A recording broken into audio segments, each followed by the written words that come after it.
Nous ne sommes pas n'importe quel peuple. Nous sommes le peuple de France. Jordan, on va te faire un rappel historique. L'histoire de France, comme tu la résumes en quelques mots.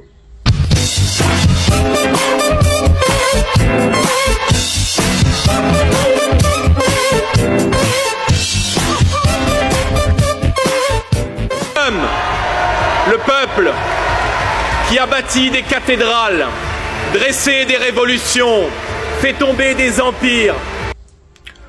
Nous sommes le peuple qui a bâti les cathédrales.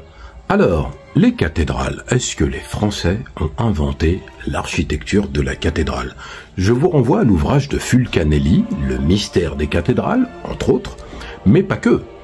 Et force est de constater que les cathédrales, c'est pas une création française. Donc nous avons bâti des cathédrales. Alors toi déjà, t'as rien bâti du tout, ni tes ancêtres, puisque en plus t'es même pas français de souche. Mais c'est pas le problème. Nous avons fait tomber des empires. Ah oui, Napoléon, il a fait la guerre avec tout le monde. Donc si c'est la gloire, 4 millions de morts en Europe et des guerres, ou la guerre de 100 ans, des guerres interminables. Dixit Nicolas Sarkozy, allez trouver la vidéo. L'Europe, en particulier la France, n'a fait la guerre pendant plus de 10 siècles, constamment. 1000 ans de guerre. Voilà. La guerre tout le temps. Après, nous sommes les pères de la révolution. Enfin, on a fait des révolutions.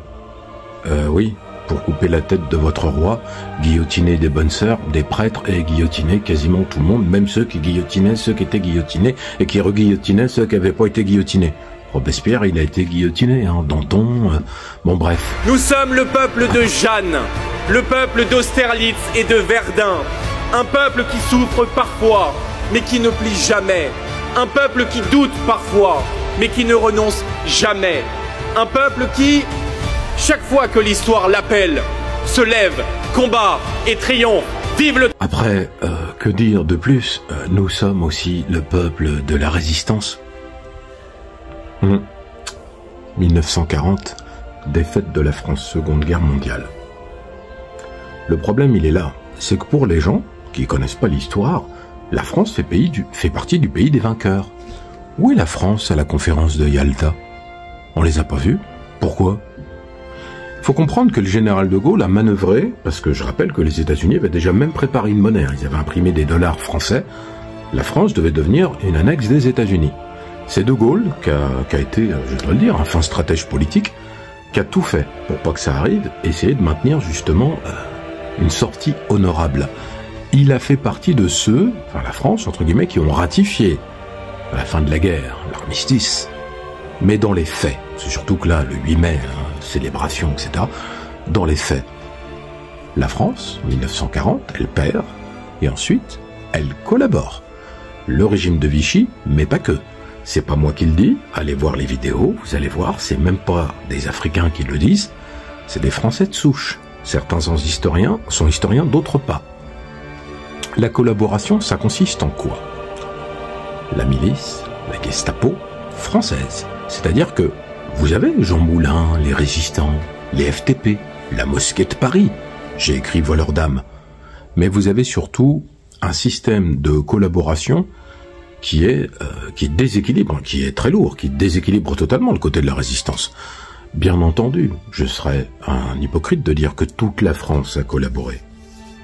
Mais malheureusement, ce sont les Français qui ont déporté leurs propres citoyens, les Juifs, en direction d'Auschwitz, au départ de Drancy.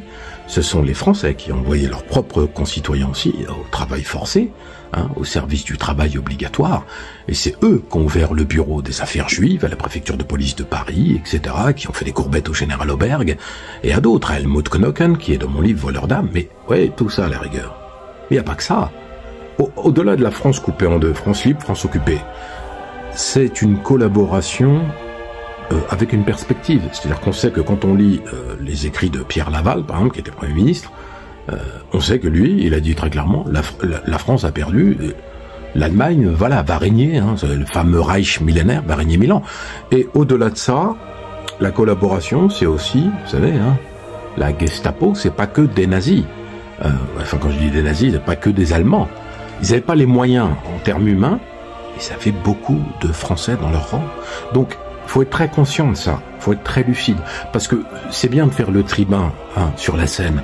Oui, nous, faut regarder l'histoire en face. Et puis, il n'y a pas que ça.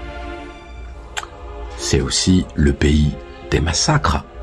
Les massacres au Dahomey, avec la capture du roi Béhanzin, les massacres terrifiants à Madagascar, gazer des enfants, à Saint-Domingue, devenu Haïti, gazer des enfants, des femmes, le Code Noir, une exclusivité française, la grandeur de la France, les massacres de l'Algérie, c'est-à-dire que l'émir Abdelkader, il va résister, il va se battre, et il va pas perdre, il va se rendre parce qu'il veut que ça cesse, les massacres des civils.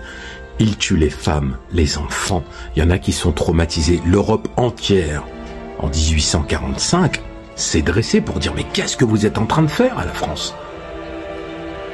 Ça, personne n'en parle. La France n'a pas fait qu'envahir l'Algérie. Elle n'a pas fait une guerre à l'Algérie. Elle a opéré un massacre. C'est 5 millions de morts, pendant près de 5 millions de morts, même plus, pendant 132 ans de colonisation. L'Algérie, c'est pas la guerre de 54-62, c'est la guerre depuis le début jusqu'à 62. Après, 54-62, c'est devenu une vraie guerre, entre guillemets, même si la France appelait ça une opération de maintien de l'ordre. Mais la France, c'est aussi mai 67, c'est-à-dire on massacre des Guadeloupéens qui manifestent pour une raison légitime. Un vieux monsieur qui s'est fait frapper parce qu'il est noir et il est en Guadeloupe. Ouais. La France, c'est aussi une répression terrifiante en Martinique. En Kanaki, quand ils prennent à la sortie de la grotte d'Ouvéa des Kanaks et qu'ils leur mettent une balle dans la tête par personne. Comment expliquer? Le pays des droits de l'homme? Non. Le pays des droits du français. C'est ça la réalité. Après, si vous êtes un facho et que vous passez ici, ne vous en déplaise. Jordan n'est qu'un tribun qui n'a jamais travaillé, qui se fout de vous. Il n'a même pas été salarié 10 minutes. C'est celui qui a le taux d'absentéisme à l'Union européenne en tant que parlementaire le plus élevé, mais qui vient vous dire « Oui, nous sommes le peuple de France ». Non, non. Non.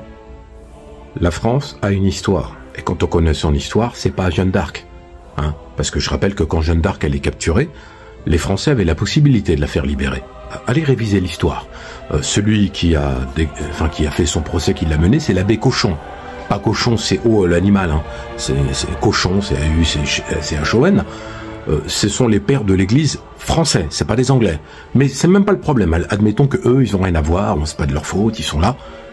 Il y a eu des possibilités de payer une rançon. Allez voir qui ne l'a pas payé.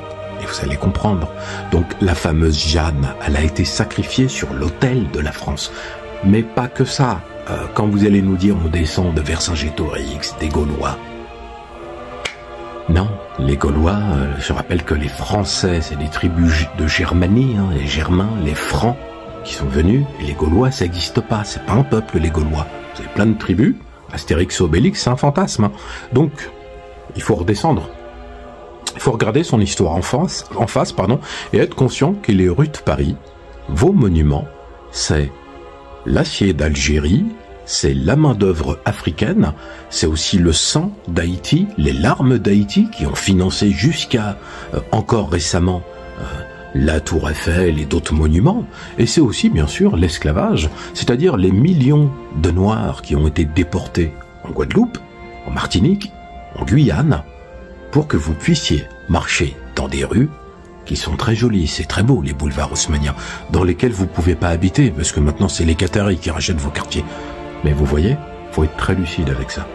Il s'agit pas de faire un procès, il s'agit d'être lucide. Quand on sait comment marche l'histoire, on commence à réfléchir. Abonnez-vous.